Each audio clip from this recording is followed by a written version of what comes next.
Sheriff Mascher. A little bit about myself with guns is I was raised with guns. My father taught me when I was a young child that if I saw a gun, I just didn't touch it. And it was a gun.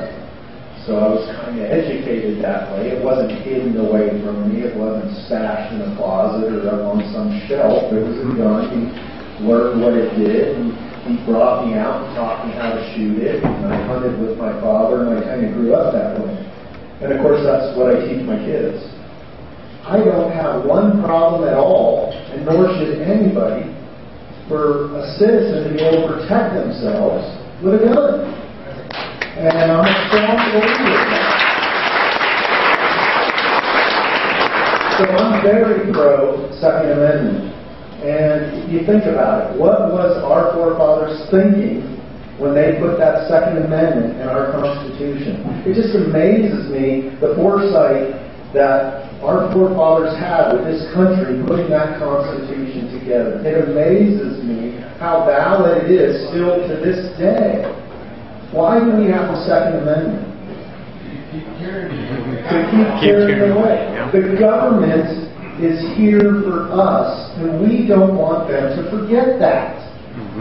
We don't want big government to keep getting bigger and forget that they're here for us. Remember, it was in April in 1775, I think it was, that the Redcoats were marching through Lexington to Concord, near Boston, somewhere there. And what were they doing? They were going to go to Concord to seize all the guns and ammunition that the colonists had. And our forefathers looked at that and said, that can't be. We have to have a government for the people, and the government needs to realize that they're there for us. Yes. And that's why the Second Amendment is there, and that's why I agree with it and so pro-gun with the Second Amendment. And what did they call that? Remember, maybe you don't, but I seem to remember that when the Redcoats got to Lexington and the Minutemen ran out, it was maybe 100 of them, facing 1,000 British, and a shot went off. And what did they call that? Shot around the world. There you go, the shot heard around the world. So you guys remember it like I do. That's a huge reason why we have the Second Amendment, and that's why I am so pro-gun. And my kids will be raised that way as well. I stand up for our rights out here, and we need to carry guns, and it's our right. I don't care if you agree with having an assault rifle as for military. No. It's our right. Period. End of story.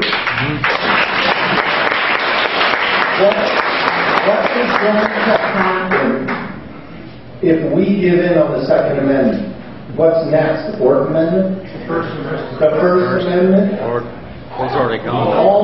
That's the point I'm trying to make here. And that's the right we have, is to get up and to defend our Constitution, defend our rights, and to remind the government that they're here for us.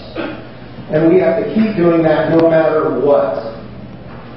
Unfortunately, and I think what upsets me a lot, being in law enforcement, is, I don't know, 13, 14 years I worked homicide.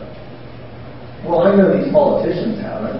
Why are they telling me in law enforcement what's the best thing to solve murder cases and to stop people from killing people? Yep. I'm sick and tired of politicians telling us what we need to do to stop killings, to stop mass murders. And I'm not belittling that. I mean, it's horrific.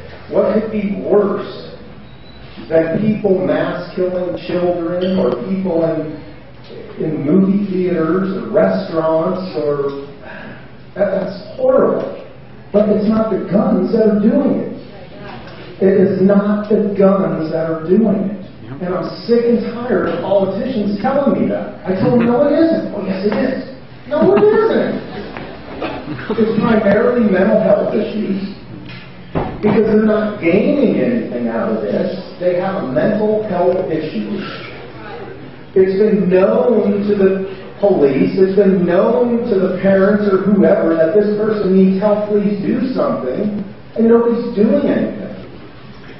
Most of these folks have been known to the police, and at one time or another actually even went into the jail. And unfortunately, our society deals primarily with mental health issues in the jail. It's not the guns. When you look at what we do in law enforcement, we identify the problem, we look at what the issues are, and once we identify it, we fix it. Well, the politicians aren't doing that. They're blaming guns. It's easy to say, well, it's an assault rifle. A semi-automatic rifle with a high-capacity magazine is not even used in most of these kind of things. So why are we even focusing on that? Again, it's not the primary issue. It's not the guns. And I'm tired of the politicians saying it. I bring that up a lot.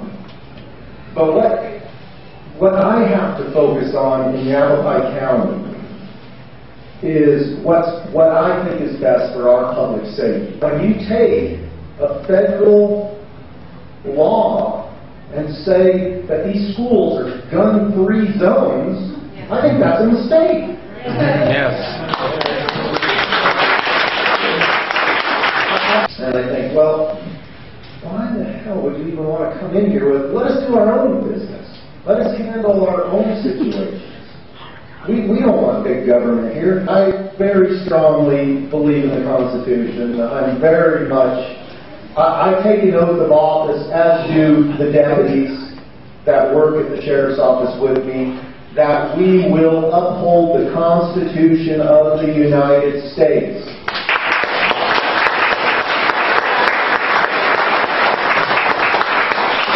And that is part of my oath of office. And I will do that. That's what happened with Katrina when, the troops were showing up in front of law-abiding citizens' homes, putting them in handcuffs, putting them on the curbs, walking in the door, searching their houses, confiscating their firearms, so that they could not protect their property from the looting that they figured was coming. And anybody that's paying attention knows that we're at that very point real close here now, the same thing happening. And so what would the position be? Would you disobey an order to come and confiscate our guns? Oh, absolutely. I'm not going to confiscate anybody's guns. And you think about it. And exactly like you are. You know what my biggest problem with guns is? My biggest problem with guns? No. My gun safe won't hold them all. It's my biggest problem. I'm not kidding. I was trying to convince my wife here recently. I'm actually looking at another gun right now. I'm trying to convince her what a great deal it is. But no, sir, I will not look at going out and confiscating law-abiding citizens' weapons. There's just no way that I'm going to look at anything like that. I understand that there's more deaths from knives than guns. Statistically, I don't recall what all the numbers are. I look at them. The biggest cause of death from guns, what I do remember, and I don't remember the numbers, is suicide. Mm-hmm. It's suicide. Yep. It's not assault rifles. It's not high-capacity magazines. And you know why most of the Americans right now, the people across this country, are running out and buying up all the high-capacity magazines and semi-magazines? Because they want to have them before our government tells us you can't. And that just sickens me to even think that. Mm-hmm. The Second Amendment was there to shock her around the world because those British troops were going to take the guns and ammunition from our colonists at that time, and that was a huge part of that Second Amendment. I strongly believe that. So I don't remember the numbers on the knives and all, but I know before the advent of gunpowder, it was pretty ugly. I'm going to be here tonight with guns. I mean, we all in the sheriff's office expect anyone call we go on, you got a gun? You're going to, that's just the way it is. And that's just right. And I can tell you that in my career,